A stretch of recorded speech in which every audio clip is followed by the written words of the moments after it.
ఉన్నటువంటి కాలంలో గ్రామ స్థాయిలో ఉన్నటువంటి నాయకత్వం దగ్గర నుంచి, గ్రామాల్లో ఉన్నటువంటి కార్యకర్తల దగ్గర నుంచి ప్రతి ఒక్కరికి పార్టీ నాయకత్వం అండగా నిలబడుతుంది. మీకు ఏ ఇబ్బంది వచ్చినా మీకు తోడుగా ఉంటుంది. ఏ రకమైనటువంటి అరాచకాలు సృష్టించినా మీకు తోడుగా జగన్మోహన్ రెడ్డి గారు పార్టీ నాయకత్వం నిలబడుతుంది అనేటువంటి విషయాన్ని ఈ సందర్భంగా మీ ద్వారా మరొకసారి మా పార్టీ కార్యకర్తలకు, అభిమానులకు అందరికి కూడా తెలియజేసుకుంటూ, ఈ జరిగినటువంటి పరిణామాలను, నిన్న ఈరోజు జరుగుతున్నటువంటి పరిణామాలను తీవ్రంగా వైఎస్ఆర్ కాంగ్రెస్ పార్టీ ఖండిస్తూ, ఇప్పటికన్నా ముఖ్యమంత్రి గారు దీని గురించి స్పందించాలి. జరుగుతున్నటువంటి పరిణామాల్ని,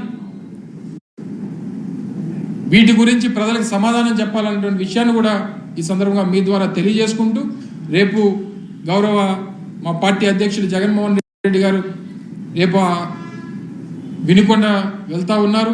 ఆ కుటుంబాన్ని పరామర్శిస్తారు. ఇప్పటికే చనిపోయినటువంటి మా పార్టీ కార్యకర్తకి ప్రగాఢమైనటువంటి, వారి కుటుంబానికి ప్రగాఢమైనటువంటి సానుభూతిని ఇప్పటికే మా మాజీ ముఖ్యమంత్రి జగన్మోహన్ రెడ్డి గారు ప్రకటించారు. రేపు వారి కుటుంబానికి వెళ్ళి వారికి పరామర్శించి వారికి ధైర్యాన్ని చెప్పేటువంటి కార్యక్రమం కూడా వైఎస్ఆర్ కాంగ్రెస్ పార్టీ చేయబోతా ఉంది.